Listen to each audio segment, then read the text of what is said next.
Hello दोस्तों, मैं हूं आशीष गुप्ता और आप देख रहे हैं टेक इंजीनियरिंग ज्ञान। आज के इस टॉपिक में मैं आपको प्रॉब्लम्स ऑन ट्रेन्स बताऊंगा। ये भी काफ़ी इंपॉर्टेंट टॉपिक है और इसमें से एक दो क्वेश्चन आ ही जाते हैं किसी भी कॉम्पिटिटिव एग्ज़ाम में। तो सबसे पहले हम इसके इम्पोर्टेंट जो कॉन्सेप्ट्स हैं और जो फार्मूले हैं वो देख लेते हैं। ठीक है, तो आज का हमारा टॉपिक है प्रॉब्लम ऑन ट्रेन्स। तो सबसे पहला एक फार्मूला है जो हमें हमेशा ध्यान रखना है। मान लो 1 किलोमीटर पर आवर दिया हुआ है और इसको हमें मीटर में कन्वर्ट करना है, मीटर पर सेकंड में कन्वर्ट करना है। तो a into 5/18 metre per second लिखेंगे। इसी तरीके से अगर a मीटर पर सेकंड दिया हुआ है तो इसको हम किलोमीटर पर आवर में कन्वर्ट करने के लिए a into 18 divide by 5 kilometre per hour लिख देंगे। दूसरा इम्पोर्टेंट कॉन्सेप्ट है time taken by train of length L metre to pass a pole और अ स्टैंडिंग मैन और a signal post is equal to the time taken by the train to cover L metre. मतलब मान लीजिए किसी train को जो कि L metre लंबी है एक पोल से पास होने में या फिर एक खड़े हुए आदमी से पास होने में उतना ही समय लगता है जितना कि किसी ट्रेन को L मीटर कवर करने में लगेगा। Time taken by a train of length L metre to pass a pole और अ स्टैंडिंग मैन और a signal post is equal to the time taken by the train to cover L metre. मतलब किसी train जो कि L metre लंबी है उसे किसी पोल को पास करने में या किसी खड़े हुए आदमी को पास करने में या किसी सिग्नल पोस्ट को पार करने में जितना भी समय लगता है वो उस समय के बराबर होता है जो कि उस ट्रेन को L मीटर कवर करने के लिए लगेगा। अभी तीसरा कॉन्सेप्ट है एक ट्रेन जिसकी लेंथ L मीटर है उसको एक स्टेशनरी ऑब्जेक्ट जिसकी लंबाई B मीटर है उसको पास करने में उतना ही समय लगेगा जितना उस ट्रेन को L plus B metre cover करने में लगता है। Means time taken by train of length L metre to pass a stationary object B metre is the time taken by the train to cover L plus B metre. ये तीसरा बहुत महत्वपूर्ण concept है। अब इसके बाद में चौथा कॉन्सेप्ट देखते हैं। तो चौथा कॉन्सेप्ट कह रहा है कि अगर दो ट्रेन हैं, सपोज द टू ट्रेन और two bodies are moving in same direction at u metre per second and v metre per second where u greater than v, then the relative speed is equal to u minus v। Relative speed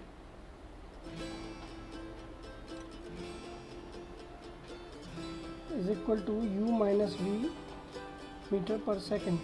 मतलब दो ट्रेनें हैं अगर same direction में move हो रही हैं या दो बॉडीज़ हैं जो कि सेम डायरेक्शन में मूव हो रही हैं और एक की स्पीड है u और दूसरे की स्पीड है v और एक की स्पीड ज़्यादा है दूसरे की कम है यानी u ग्रेटर देन v, तब उनकी जो रिलेटिव स्पीड होगी वो u minus v metre per second होगी। जब दोनों एक ही डायरेक्शन में जा रही हैं तो स्पीड कम हो जाएगी। मतलब उन्हें अगर एक दूसरे को क्रॉस करना होगा तो उन्हें समय ज़्यादा लगेगा क्योंकि उनकी स्पीड कम है। वहीं पे व्हेन टू ट्रेन्स और two moving bodies are moving in opposite direction at u metre per second and v metre per second, then their relative speed is equal to u plus v metre per second. मतलब दो train हैं जिनमें से एक की speed u metre per second है और दूसरे की v मीटर पर सेकेंड है, तब उनकी जो रिलेटिव स्पीड होगी वो u प्लस v होगी।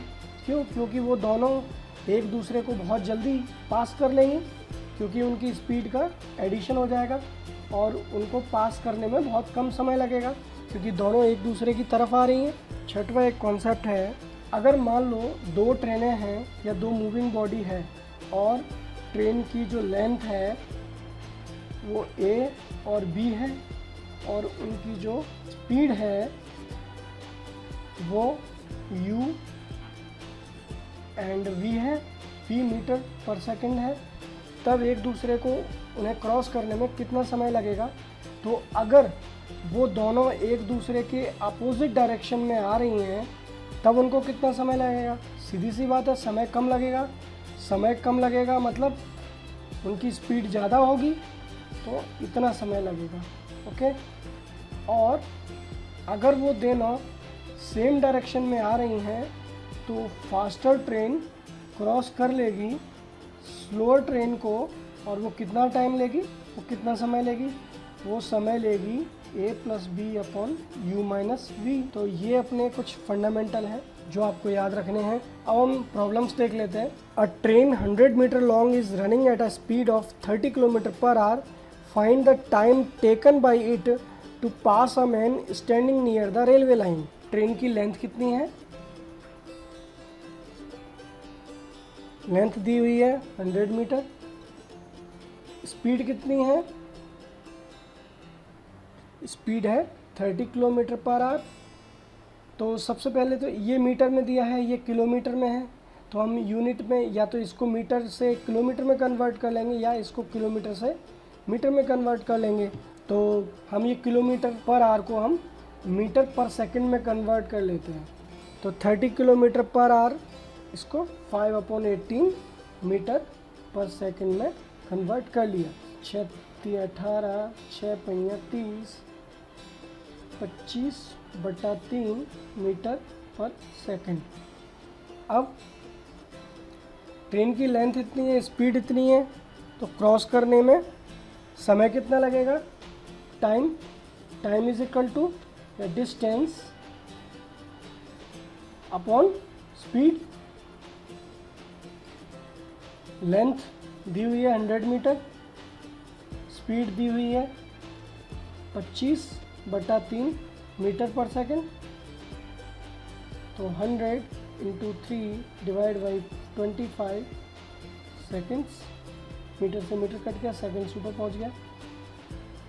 25 चौक 100, 4 × 12, मतलब 12 सेकंड्स लगेंगे इस ट्रेन को एक आदमी को क्रॉस करने में जो कि स्टैंडिंग खड़ा हुआ है। अब हम एक दूसरा क्वेश्चन देख लेते हैं। A train is moving at a speed of 132 kilometre per hour. If the length of a train is 110 metre, how long will it take to cross a railway platform of 165 metre long. तो train is moving at a speed, तो मतलब train की speed दिया हुआ है 132 kilometre per hour. If the length of the train is, train की length दी हुई है 110 metre, how long will it take to cross railway platform of 165 metre long. तो रेलवे प्लेटफॉर्म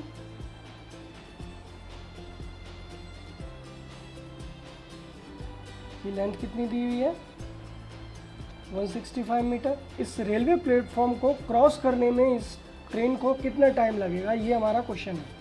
तो वही किलोमीटर पर आवर को हम मीटर पर सेकंड में चेंज कर लेंगे क्योंकि ये यूनिट मीटर में दी हुई है। तो 132 × 5/18 मीटर पर सेकंड। अब train length and platform length हमने पीछे कॉन्सेप्ट में पढ़ा था कि time taken by a train to cover L + B metre. अगर कोई स्टेशनरी ऑब्जेक्ट B मीटर है और ट्रेन की लेंथ अगर L है तो टाइम कितना लगता है, L + B मीटर को कवर करने में जितना समय लगता है उतना समय लगता है। तो ये जो लेंथ है वो ऐड हो जाएगी। तो time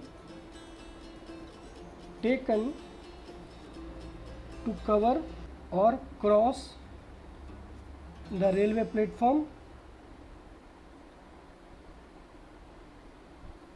is L + B upon speed। तो L + B मीन्स L ये हो गया, B ये हो गया। तो 110 + 165 अपॉन स्पीड।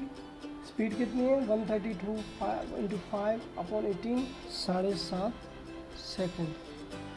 मतलब उस ट्रेन के द्वारा उस प्लेटफॉर्म को क्रॉस करने में 7.5 सेकंड्स लगेंगे। मतलब उस प्लेटफॉर्म के द्वारा क्रॉस करने में कितना टाइम लगेगा, L plus B upon speed, यानी 110 प्लस 165 अपॉन स्पीड कितना निकल के आया है हमारा 132 इंटू 5 अपॉन 18। जब इस इक्वेशन को हम सॉल्व करेंगे तो 275 इंटू 18 अपॉन 132 इंटू 5, जब इसको हमने सॉल्व किया तो हमारा निकल के आ गया 7.5 सेकेंड्स।